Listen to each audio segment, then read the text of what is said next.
Hi, my name is Cherry. Welcome to my channel. Welcome to the basement. I hope you like it here. If you're anything like me, as soon as Halloween passes, all of the joy and the fun I harbored during summer, it's like gone. If you are into Christmas, you still have something to look forward to, but many people either don't celebrate Christmas or they don't have loved ones, they are suffering with mental illness. Some people just don't like Christmas. They celebrate it, but they don't enjoy it. This video can also be helpful after Christmas. I feel like the period of time between Christmas and New Year's is very complicated for a lot of people, and even after New Year's I feel like you have a long time of nothing happening, of it just being cold. This video is to beat that kind of winter. Me and you, my friend, are going to beat winter this year. Step one is to find out what makes winter shit for you. For me personally, and I feel like a lot of people can agree, it's the cold weather, the darkness. You wake up in the morning, you go to work, it's dark. You come back from work, it's dark. What the fuck? Obviously, with the end of fall, you have all of the trees being naked, and the fun colors we had in fall are not going to be visible very soon. So that is a point that makes me very bummed when I go out outside. A lot of people have seasonal depression, SAD. It's ugly and cold outside. Most people don't go out as much. There's less external stimuli. You're less enticed to go out and just hang out in a park because it is cold again. It's cold and dark, and that's not a fun thing. So then we spend time rotting in bed and we feel bad about it, which fuels the depression. And that comes from this kind of pressure to perform the same as in summer. In summer, you're out and about, you meet friends, you do stuff, I hope. If not, please seek therapy. I feel like you might be depressed. You go out to eat, you go to parks, you go swimming, you go to lakes, you go on vacation. It's all fun. In winter, most people can't afford to go on expensive vacations to a place where it's actually warm. You know, if you're depressed, you might just spend your entire time in bed. And that's okay. Just try to not pressure yourself to perform as well as you do in the warmer months, because at the end of the day, this pressure is just going to make you feel worse, and you're going to be stuck in a cycle of just, oh, I want to do stuff, but it's cold, so I'm not. And then I'm at home, but then I want to do stuff and I feel shit because look, a few months ago I was doing so many things and now I'm doing nothing. Do I even have friends? Do I have hobbies? Am I a loser because all I can do right now is be in bed? You are absolutely not. Absolutely not. It's just harder. Think about it that way. Animals go into hibernation. A lot of mammals, I think only mammals, mammals go into hibernation. I'm gonna research this. Oh my god, if I'm dumb, it's gonna be here on the screen somewhere. Mammals go into hibernation. They prepare their homes, their little caves and stuff. They go into hibernation and they just sleep it off. They sleep off the winter because even for the animals, it's not a fun time. So don't be so hard on yourself. After you have made that list of all the things that bother you about winter, you can actually start to attack those things and find really simple solutions for those problems, which we will do later. Let me have a second. Number 2, stop playing winter on hard mode. Now that you have a list of all the things that bother you about winter, you can actually just take a moment and find really dumb, easy solutions for all of those problems. Let's do it together. Cold weather. I'm going to be very German with this one. There's no bad weather, there's just bad clothing. So if it's cold, honey, you have to wear a bit more clothing. When I used to work at this clothing store for young people, I'm gonna call it suburban cloud fitters, I would meet a lot of girls, very young girls, cutest outfits, no jacket, no anything. Right, literally just wearing a big sweater, looking super cute, going out. It's fucking freezing outside. I'm standing inside of suburban cloud fitters with a jacket on. It is cold, right? And one day I just asked one of them, I was like, hey girl, how do you survive? How do you survive? And she lifted up her sweater and she was bundled up like an onion. Very thin layers, like thin stuff, because she doesn't want the bulk. I also hate wearing jackets, but I wear it. So she had like thin layers of clothing, and then she had a scarf, you know, those like thin, bigger ones, and she like wrapped it around her tummy in a way that was like seamless, and she actually kept warm underneath all of that. So if you are like me and hate wearing jackets, try to bundle up. If you are okay with jackets, try to find a jacket that is okay. Try to thrift some. Jackets can be really expensive. Thrift some, look around. Maybe your friend has a few jackets that they don't need anymore. Maybe you can treat yourself to a nice, warm, thick winter jacket. Treat yourself to some socks. I'm not even trying to push you to consume or to buy more. I mean, I kinda am, but needless to say, obviously, if you have fuzzy socks at home, use those. If you have any little thing that can help you with the cold, use those things. I remember those little hand warmers where you can press it and it becomes warm. I feel like I have one of those and I'm gonna look for it so I can use it when it gets really cold. Now, obviously, you cannot stop nature doing its thing. You cannot tell the leaves to go back up the tree and be beautiful. What you can do is document it though. Try to make it fun. Try to find fun leaves. Literally all of these tips are tips I would also give to children. Not in a condescending way towards you, just in a way of sometimes children teach us a lot. When I revert back to habits I had as a kid, that's when I'm happiest and that's when I feel the most fulfilled, because as a child, I loved winter. I feel like children love every season because they really can work with them. They will find fun activities for every one of these seasons, and that's inspiring. I feel like, you just get in that mindset.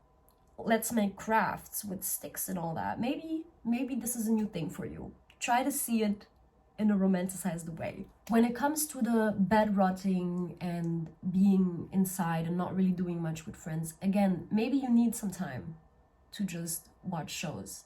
Maybe you need some time to rest. It is okay. Winter is a time for rest. Now, obviously, only resting and being in bed is not going to help you seasonal depression, but there's many, many ways you can incorporate these things with activities that involve other people. For example, if all you want to do is kind of stay home and it's cold and you kind of want to watch a show, invite a friend. Be both in bed and watch that show. Host a little thing at your home, like invite 1 or 2 friends, make some hot chocolate. Try to make the time you spend inside as fun as outside. You want to go to the club, but it's cold? Bring the club to your place. Play some music. Turn the lights down. Bake some things. Cook some things. You can do so much at home, and I feel like we learned that during the pandemic, and then we forgot it again.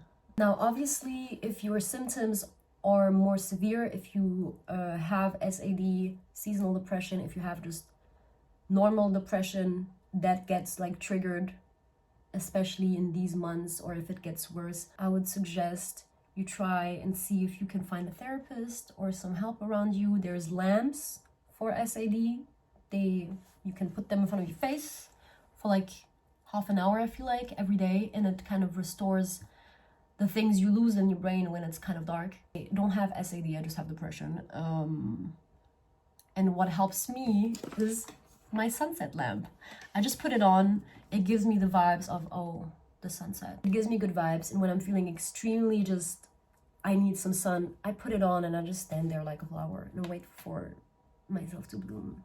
Finally, as well, I want to share some good tools I have if you're just struggling to get out of bed in winter. I am not a psychologist. I just go to therapy myself. The first thing I can suggest with a good conscience, because I talked to my therapist about it and they agree that it's a good tool, Finch. Finch is an app. First of all, this is not an ad. Finch is a really cool app. I use it with my friends. You have a little bird. Basically. And you write your to-do list on the app. And whenever you do one of those things, the bird grows and it kind of takes care of the bird. So you taking care of yourself takes care of your bird. You can win fake money on it, and you can buy clothes and furniture for your bird. It's so fun. You can add your friends on it. You can support each other and gift each other dresses for your bird. It's honestly really fun, and it's really helping me get out of bed sometimes. The easiest things, like drink a glass of water, will give you points, and your bird will drink water, and it will go on adventures and learn things. It's honestly my favorite app right now, and it's really helpful, and I can only suggest it, not an ad, obviously. The second tool I want to share is Pinterest. I try to make little pinboards for everything. I try to romanticize winter by, scrolling through winter pictures, and I make little boards about winter, and I try to imagine myself just doing wintry things, and that helps. I also try to plan the seasons after winter. I try to look forward to after winter. I'm like, oh, in spring, I'm gonna wear these cute outfits. I'm gonna do this and that. Maybe I'm gonna go there. Pinterest can be really good if used correctly. Obviously, if you feel worse after seeing an idolized image of someone's life, then maybe don't go on Pinterest. Maybe take a break from social media. That's also what I'm doing right now. I feel like there's nothing happening on social media right now that would benefit me right now, so I'm just taking a little break. I try to keep in contact with my friends through other ways, but Pinterest can be good and bad, so look for yourself. If you struggle with movement, honestly, Pokemon Go. It worked in 2016. Why wouldn't it work now? I mean, obviously there's less people doing it, but sometimes collecting those little Pokemon can make you move a lot. Honestly, sometimes I felt really bad, and after going on a tiny walk to buy some ice cream or something, I always feel better. So maybe this can be helpful for you. I also know there's a Pikmin app. I saw that. I didn't try it. I don't want to lie to you. I think it's kind of similar to Pokemon Go, but correct me if I'm wrong. Step 3. Step 3. Oh my god, do you remember in Inglourious Bastards where German actor, oh my god, what is his fucking name again? Never mind, this had nothing to do with the video. Number 3, prepare your nest. First of all, I just want to express my gratitude for having a place, for having a roof over my head, for having a warm, cozy bed I get to sleep in every night. Just take a little moment to remember that there's a lot of homeless people in the world, and winter is the shittiest season for them as well, obviously. So just take a minute, just breathe in and be like, I have a place, thank you so much. That feels good. I recently decluttered and tried to move things around in my room to make it optimal for this time of year. Literally, all I do is being in bed, going to work, going down to chill with my neighbors, and at night, I like to come into my little bed and I like to watch Charmed. So I focused on making my bed super cozy. I placed it in a way that feels more like a little nest. I don't know how to explain. I have a lot of pillows, a lot of teddies. My TV is placed directly across from it so I can watch TV from bed. Now, this might again be really bad for you. You have to see what works for you. Personally, I don't binge watch that much right now. I just put on like Sex and the City or Charmed and I watch 1 or 2 episodes a night and then I turn it off and it's fine for the night and then I can go to sleep. See if that works for you. Place your things in a way that makes your life easier in winter. If you know that in the morning it is too cold for you to like have a proper morning routine and everything, set your clothes out next to your bed. Make sure that it's all reachable from your bed if you spend a lot of time in bed. Grab, jump, hop to work. Maybe get some nice candles, scented ones, unscented ones. I have incense sticks. To add to that, create tiny routines. They're simple, beneficial, and they'll work nice for you. I personally enjoy a nice cinnamon coffee in the morning, and at night I make myself lavender hot chocolates. And kind of, I don't know, something about it. I only drink those in winter, so it kind of creates this excitement for me. Literally, if something is too hard or overwhelming for you, just find a shortcut. It doesn't matter if it's half-assed. It doesn't matter if it's not perfect. Fact is, you did it, and that's enough. Number 4, find your winter mission. I'm currently trying to do the winter arc, 25 hard stuff. I also plan on reading books, starting to read again. Find your mission. I definitely want to be a more improved version of myself, so that is that. You could finish your watch list. We all have a shit ton of shit on there. Just watch the films, watch them. You have time right now. Watch the films, read books. You probably have a pile of books that you have bought and you never read them. How about you start now? You could start scrapbooking. You could start a meme account. You could also make winter easier for other people, as we talked about before. homeless people are struggling a lot right now. You could donate to homeless shelters or just go out and about, find less fortunate people in your community and maybe donate clothes to them, food to them. I feel like right now is a good time to give back to others, regardless of if you celebrate holidays or anything. Maybe that could be your mission, to make winter easier for someone else. How long have I been filming? Oh, that's actually long. I always feel like I ramble a tiny bit and then it's not a video. Does that make sense? The last step is to romanticize your life and be the Lulu. I will be vlogging my winter. I'm gonna be vlogging how I beat winter. Maybe you wanna stay tuned for that. Other than that, yeah, that's all I have to say for today. That's fine because there's maybe a new video coming soon. So tell me how you like to spend your winter. Bye.